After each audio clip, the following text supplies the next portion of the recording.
Masusunod, mahal na Kera. Subalit, kung iyong mamarapatin ay nais ko munang makita ang aking anak na si Dea. Ako'y nangungulila na sa kanya. Olgana,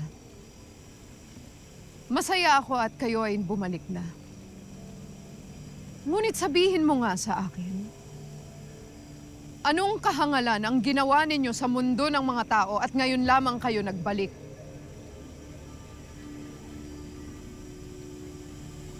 Patawad, mahal na Kera. Ngunit kami ay natalo, nabihag, at iniwan ni Pirena sa mga kapanalig niyang lamang lupa. Matagal din bago kaming nakalaya. Mabuti na lamang at nakahanap kami ng pagkakataong pagbantaan ng mga lamang lupa. Kaya nagawa naming piliting silang naihatid kami sa lagusan ng pagkaligaw.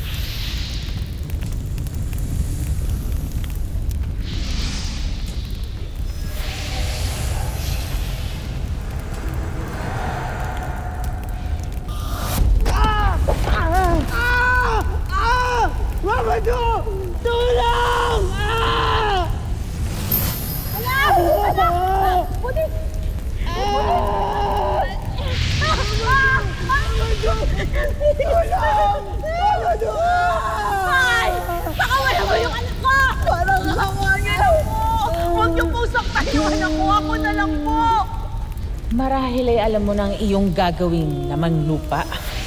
Kung gusto mo pang makitang buhay ang bulinggit na ito. Sige. Babakin! Wag! Hindi! Kailangan natin itong gawin, anak! Nagpilit natin si Sangre Pirena! Babakin! Ako! O ayan! Pinatay ko na yung apoy! Baka wala mo yan ako nasasaktan na siya, please!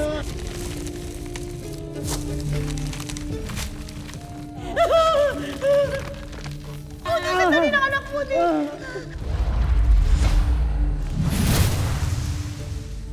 Tunay ngang nakuha na ni Pirena sa akin ang brilyante ng apoy. Kasama na rin ang kabibing susi. Ang ibig sabihin ba nito, Ovlar, hindi na tayo makababalik pa sa Encantadia?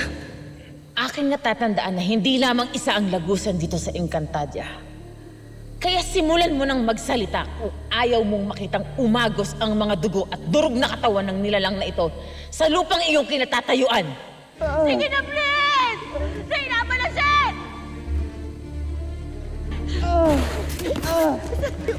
Dahan na tayo, anak. Dahan-dahan, anak, dahan-dahan.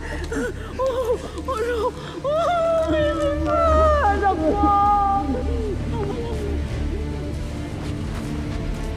Wala nang gagawin niyo sa amin! Stop! Ovlar, narito na ang mga nabihag kong tao na sinabi ng lamang lupa na kailangan natin upang makapasok tayo sa lagusan na yan. Hakob! Kuya Nazar! Tao, buhay na tao, mag-alay ka sa akin ng buhay na tao upang ikaw ay makatawid sa akin patungo sa Encantadia. Narito na sila. Ang aming mga alay upang maging alipin ng mga bandido. At sino ang nagsabing sila ay gagawing alipin ng mga bandido? Magmula ng masakop ng Reyna ng Niebe ang Encantadia, karamihan sa mga bandido ay pinagpapaslang. Ngunit ang mga natitirang bandido ay hindi na bumibihag ng mga tao. Kung gayon, bakit mo pa kailangan ng mga tao? Anong gagawin mo sa kanila? Sila ay aking kakainin. Mama, buhay na ako!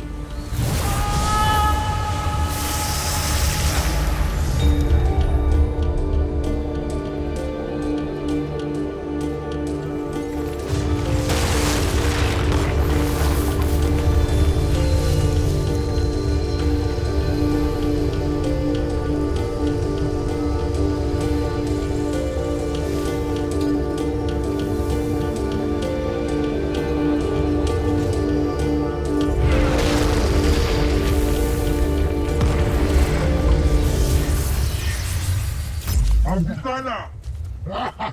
Abisala, nandito na nga tayo sa Encantadia of Lar. Huwag niyo kaming sasalingin sapagkat alagad kami ni Kera Mitena. Tila kayo ay uli na sa balita!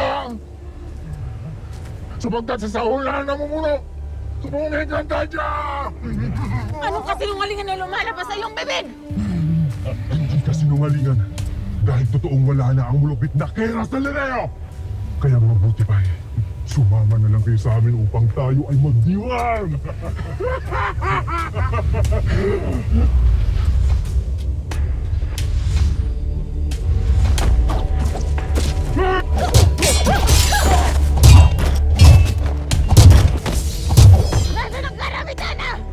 Ang alam namin ay patay na siya!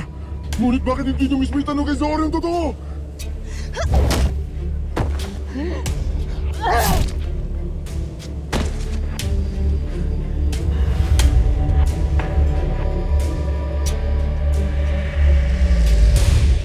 Kami ay nagmamadaling bumalik ng Lireo. Kaya naabutan namin si Saul sa pagtatangka sa iyong buhay.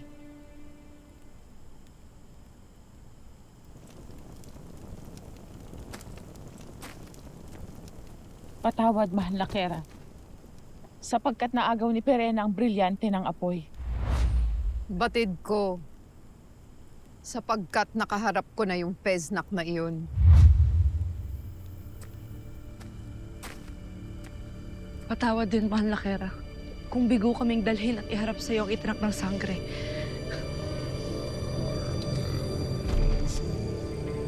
Mahal na Kera, kung si Perena ay na iyong nakaharap na, ibig sabihin ay nandirito na rin ang itinakda. Itinakda?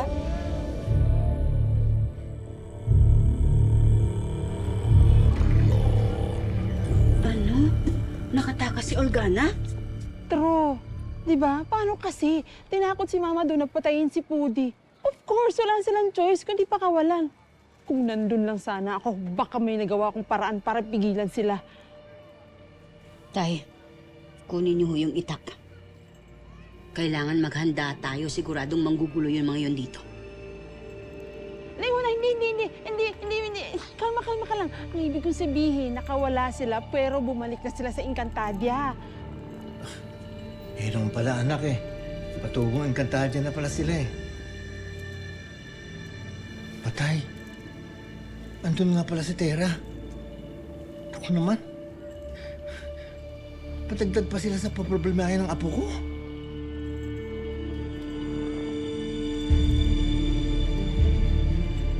Ano ang iyong ibig ipahiwatig, Olgana? Bakit ko makakaharap ang itinakda? Sapagkat kasama siya ni Perena nang lumisan sila mula sa mundo ng tao patungo sa Encantadia. Kung naririto na si Perena, ibig sabihin ay naririto na rin si Tera. Tera? Tera ang ngalan ng itinakda, mahal na Kera.